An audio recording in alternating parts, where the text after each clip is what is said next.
Well, this is Charlie in Boulder, Colorado, episode number 13, I think.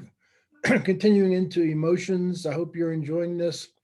The whole notion of emotions is something that fascinates me because we have so little training in the subject, so little education. Most people are clueless, and most people don't understand what I think is true. It's the primary source of human energization. So let's take a look at the the emotions uh, in sequence, and we'll start with glad group. I try and live here as much as I can all the time, and I'll show you how we do this, how we manage our state of mind later. But simply to imagine, you can't control, I can't control directly my emotions. I can control the thoughts that I think, which I call storylines, that in turn cause my emotions.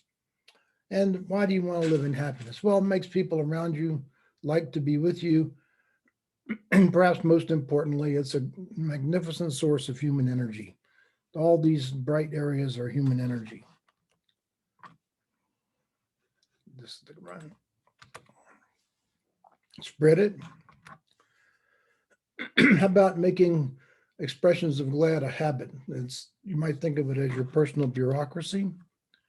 Very useful to get people to grant your requests. We'll see more about that later. And telemarketers know this. And when you pick up the phone, you'll hear them say, "Hey, how are you doing today?"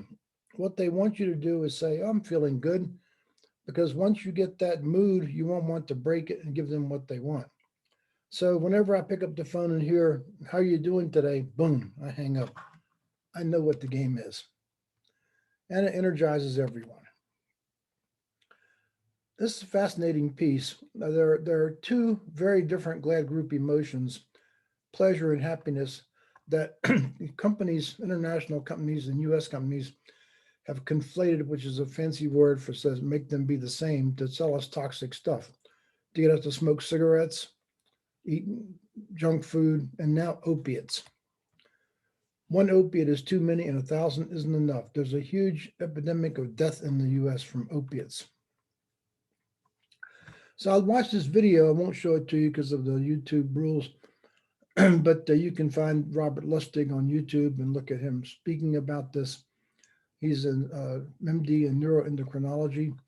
And I made this little table. So what are the neurotransmitters for pleasure and happiness? Well, they're distinctly different. For pleasure, it's dopamine, and for happiness, it's serotonin. What's the duration? But dopamine and pleasure is short, happiness is long. Does it downregulate? That's a technical term meaning, do you need more and more of it? For dopamine, yes. For serotonin, no, except dopamine. When you have dopamine, makes your serotonin less effective.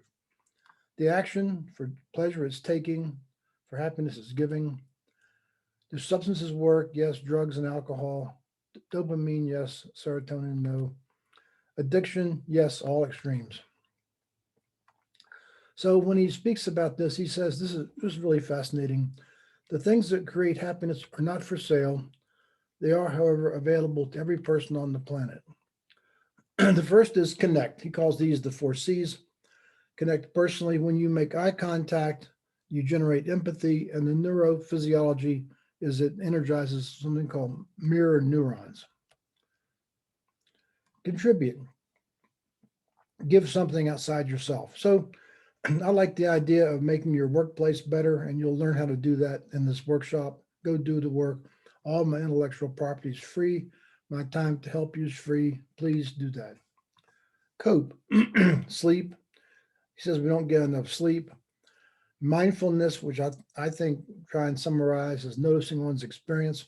We're going to look at a mindfulness practice called being 100% committed to a state of focus, and exercise. In the workshop, we're going to do all these things, including every 20 minutes, 25 minutes, get you up.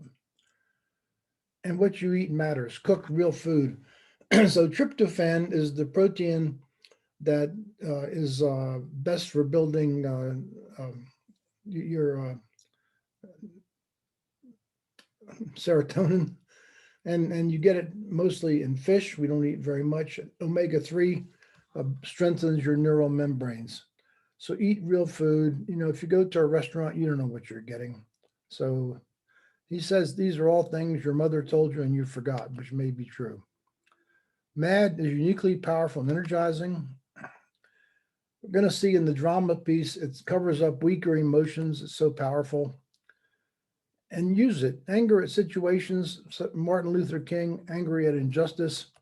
And I'll show you some video clips later, or I'll describe them probably rather than show them, that where in every case, anger with caring motivated action. So someone asked me recently, what do you do when someone rages at you? Your first inclination might be to give it back. My experience of this is that if you do this, you energize the other person. It's better if you can become a human lightning rod to drain their anger. So when I was working in the front office for NASA, I worked for a NASA administrator who was a genius, but had personal habits a bit like Donald Trump's. He would rage at people. And I asked people who knew him from his prior job what I could do to help him and NASA be successful. By the way, the new background today just is about, hopefully you're curious about this topic. So he said, my colleague said, he's going to come up with a crazy idea. He's what I call a one-dimensional blue.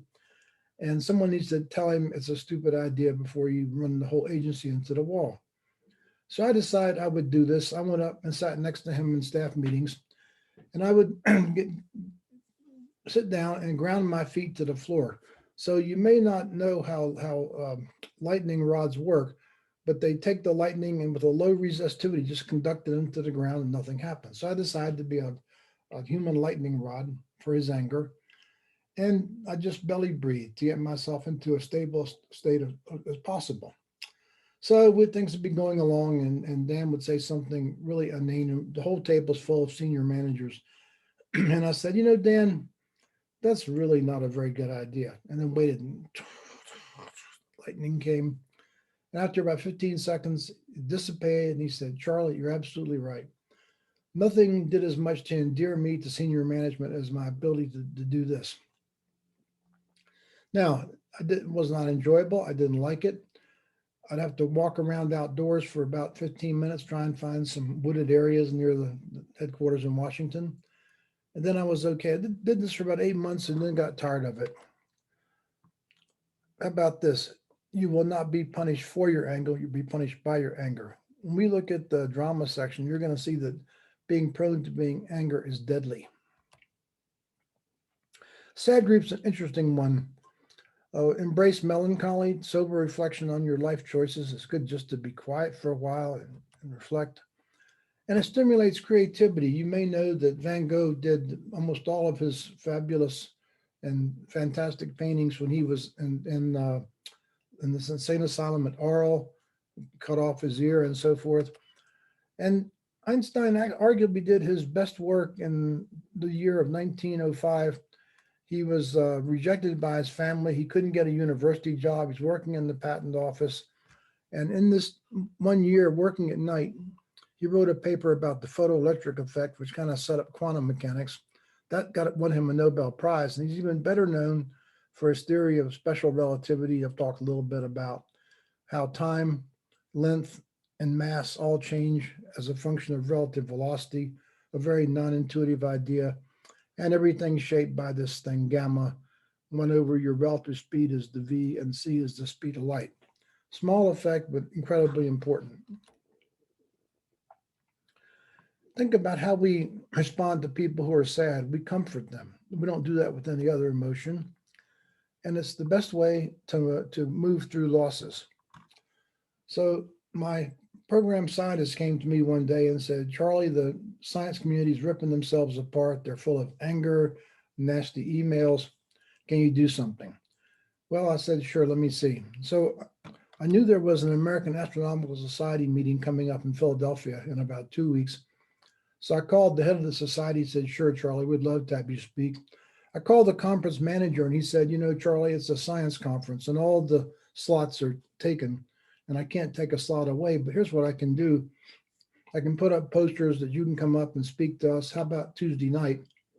And so about 6:30, and that would normally be, we have nothing scheduled. That would normally be dinner time for people. So I don't know how many people will come. So I'll make a small room that I can make larger as it fills.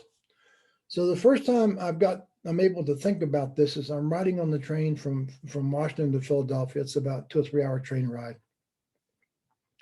I'm asking myself what's going on. And I said, what this is about is mourning losses.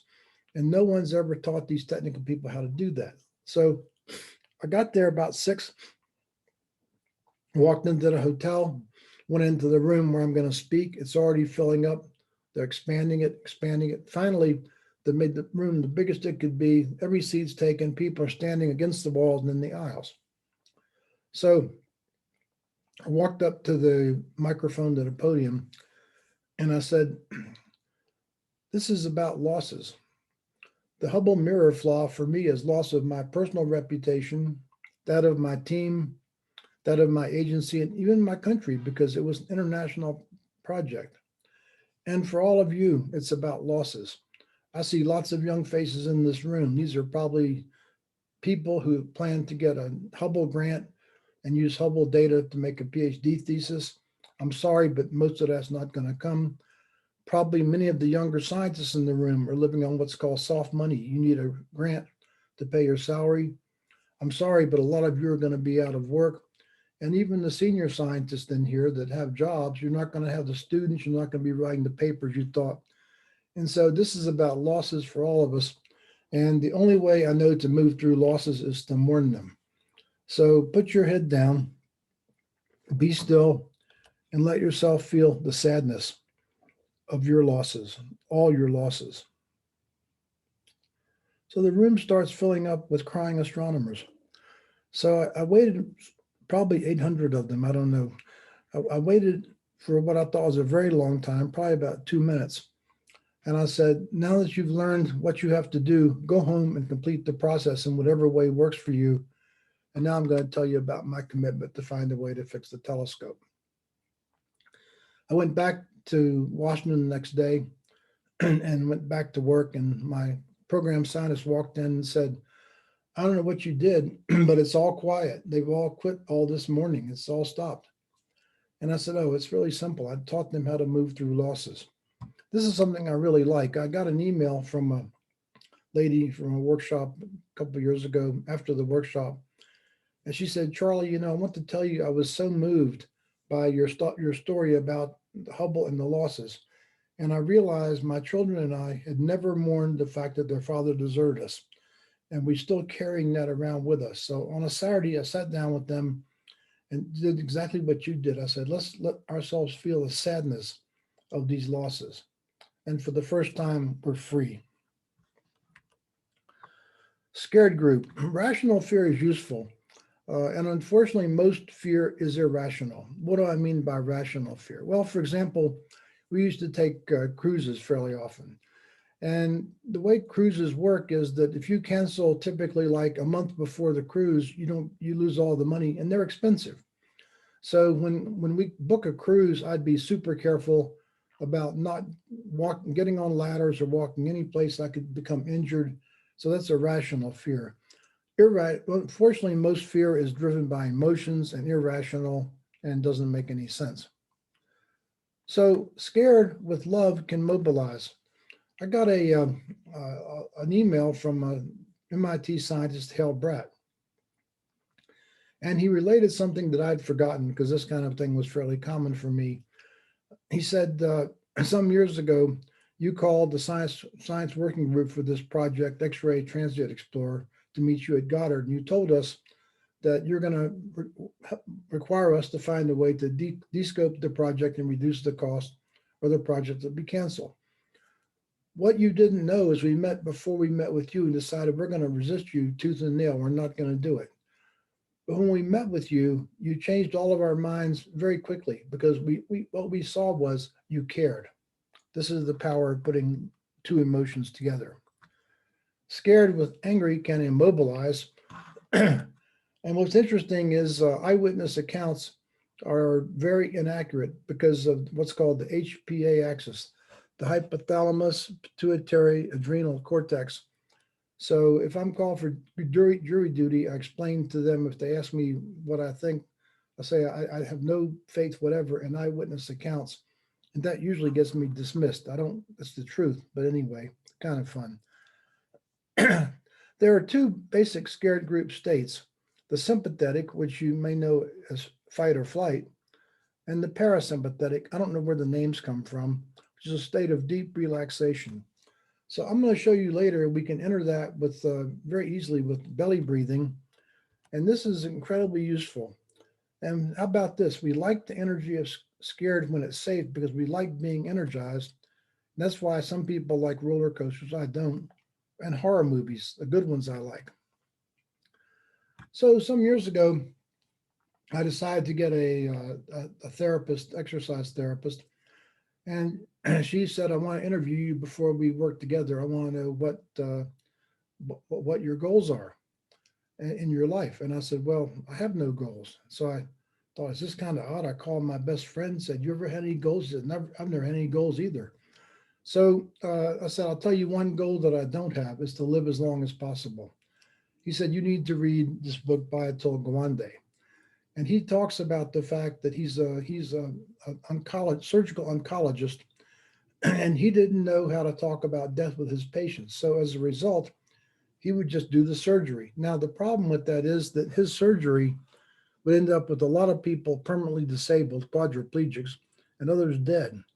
And so he just said, "I didn't know anything to do except the surgery. That's how I was trained." Then he learned to ask these important questions. Do you understand your illness? What are your fears for the future? What is important to you if time is short? What are you willing and unwilling to go through for more time? And what would a good day look like? And I love the story about a patient that said a good day would look like being able to eat chocolate chip ice cream and watch football on television. So he did the surgery. And he said, when you ask these questions and make decisions based on this, people live longer, they live better, and medical costs and randomized trials are much, much less. So why am I showing you this? I want you to remember these questions because at some time in your life, it's a near certainty you or someone's going to have to confront this. And I want you to think about having this dialogue rather than making assumptions about what people want and don't want. So I like this interviews with Lex Friedman. He's an AI scientist at MIT. Interviewing a scientist I didn't know, Max Tedmark. And Max related Richard Feynman telling a story about how important it is to watch a fire as a physicist that motivated Max to study physics. And then Lynn asked him if he feared death. He said, no, it's the natural order of things. We're born, we live, and we die. And he said, I want you to think about a different way of being alive. Our reminiscing about Feynman keeps him alive in our minds, transcending his physical body. So I suggest to live forever, live a life of purpose and contribution, and you will never be forgotten. You'll always be alive in people's minds, which I think is more, more important than being alive in your protoplasm or whatever. Love. This is one I've thought about a lot. And this is my favorite description of it. Love is when another person's happiness and well-being is necessary for your happiness and well-being. It's the antidote for the mental illness of narcissism, which is rampant in our society. So I think there's a few different kinds of love. Eros, which is selfish love, it's the love of lust. And I use the Greek terms for this because the Greek is very common in physics equations. And this is a photograph I took on Santorini Island on a cruise, one of the Greek islands. And I think it's bound up in a confusion between dopamine and serotonin. I don't think any of these affairs end well, very rarely. Philos is partners in love with habitual appreciation, addressing shared interest. This is where I work to live with my wife. And finally, agape is a transcendent love addressing deep human needs with gratitude and appreciation. This is what I try and bring into my workshops. The best way to lose yourself, the best way to find yourself is to lose yourself in the service of others. This is just kind of a fun piece When I was teaching at the university, I noticed when my students asked each other, "How are you?" they would say, "Fine, I'm really busy." And this kind of perplexed me. Then they would say to me, "Professor, I hope you're really busy." So the question is, why is busy a good thing? In Japan, the inquiry is, "O genki desu ka?" How's your life energy? Your genki is your dinky is a battery, and so genki is your life energy. And you answer, "Genki desu, my life energy is good." And in China, I'm told that the answer is historically, "Fine, I ate today," and more modernly, "Fine, my stocks are up." The time I was traveling to Ireland, I noticed people said, "Fine, the weather is good," when it's not. So why are we so enthralled with the idea of being busy? Is busyness an addiction, continued use of a mood-altering behavior with life-damaging consequences? I suggest that we feel anxious if we're not busy and we don't have the training and resources to deal with this uncomfortable feeling. So instead of processing it, and I'll show you how to do that, instead we repress it by busyness.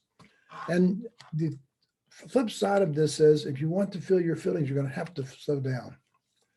So are we using busyness to mitigate anxiety? Excuse me. And I want you to think about how close the word busyness is to business. So you got to slow down. And here's a couple of things you can do. Before you answer the phone, take 2 deep breaths and close your eyes for the conversation. Nobody will suspect you did this except through a deeper sense of feeling heard, which is a very deep, fundamental human need to feel heard. Build in little pauses in the day. How about some clients have a moment of silence at the start of every meeting? It just lets you clear your head out and get ready for the focus on what's coming next. A lot of families pause for blessings and meals. This is a very powerful thought shift. People tell me this influenced them many years later. I'm going to show you the I call thought storylines in our next section. But when you're waiting in a doctor's office or stuck in traffic, that's the 405 in California and Los Angeles. Instead of getting upset and angry, name it as found time and enjoy it. So I believe every executive, and executive is anyone who materially influences the results of the organization, needs at least an hour of unscheduled time every day.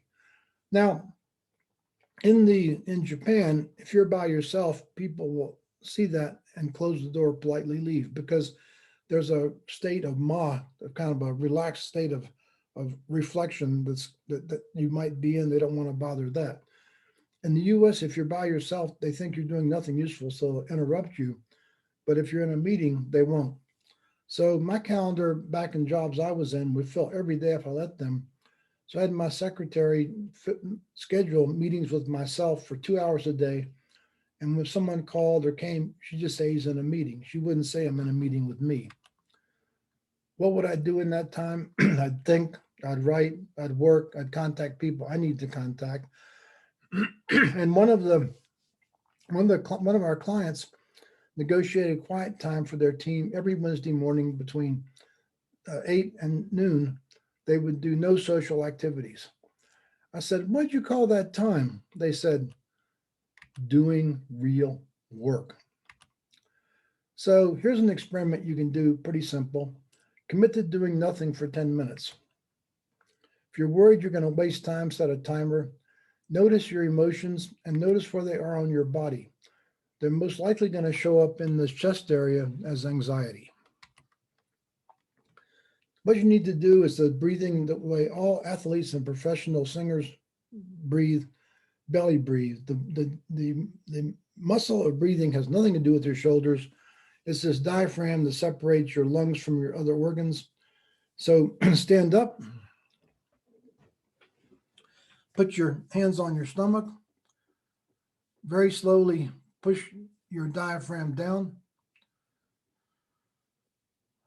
Your stomach will go out and your breath should be going in.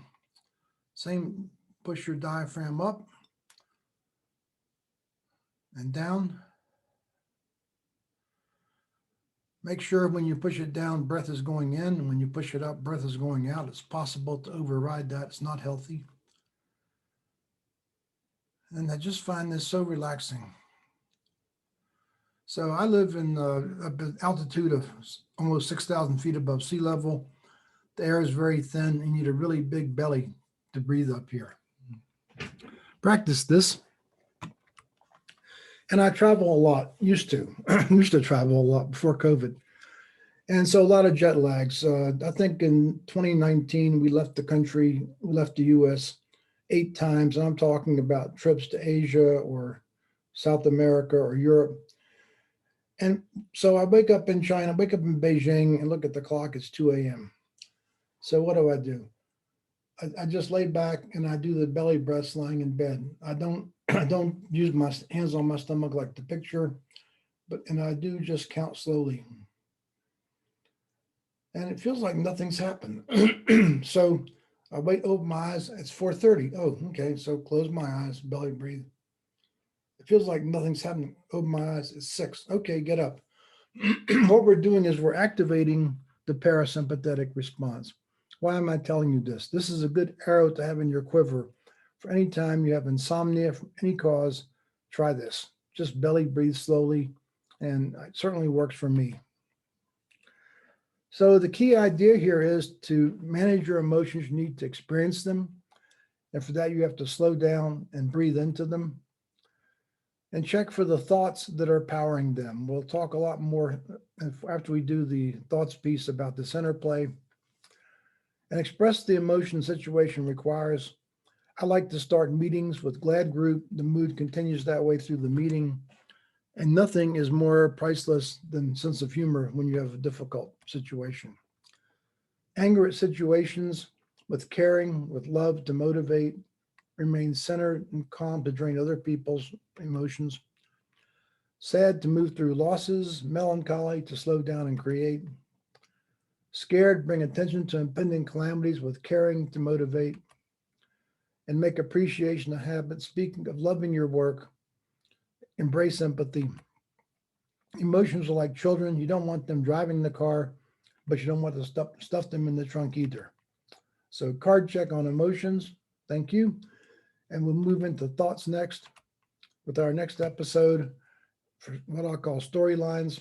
And see you then. And thank you for hanging in there. Be safe and keep learning.